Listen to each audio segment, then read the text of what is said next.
Shemu'ėl Aleph chapter 21. And David came to Nov, to Ahimelech the priest.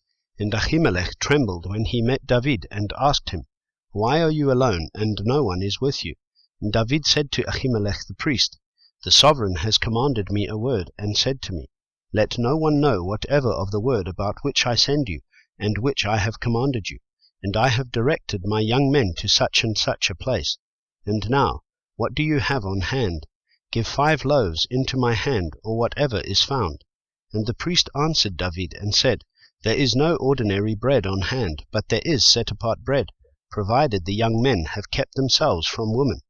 And David answered the priest, and said to him, Truly, women have been kept from us about 3 days since I came out, and the vessels of the young men are set apart, and it is an ordinary mission, and also it was set apart in the vessels today. Then the priest gave him set-apart bread, for there was no bread there except the showbread which had been taken from before Yahweh, in order to put hot bread in on the day it is taken away.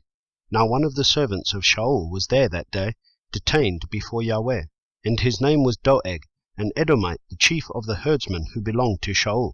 And David said to Ahimelech, Is there not here on hand a spear or a sword? For I have brought neither my sword nor my weapons with me, because the matter of the sovereign was urgent. And the priest said, The sword of Goliath the Philistine, whom you struck in the valley of Elah, see, it is wrapped in a garment behind the shoulder garment. If you would take it, for there is none other except this one here. And David said, There is none like it, give it to me. And David rose and fled that day from before Shaul, and went to Achish the sovereign of Gath.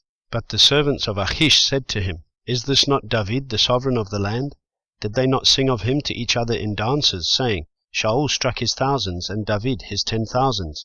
And David took these words to heart, and was very much afraid of Achish the sovereign of Gath, and changed his behavior before them, and feigned madness in their hands, and scratched on the doors of the gate, and let his saliva run down on his beard.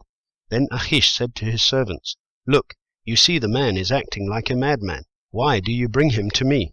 Am I short of madmen, that you have brought this one to act as a madman near me? Should this one come into my house,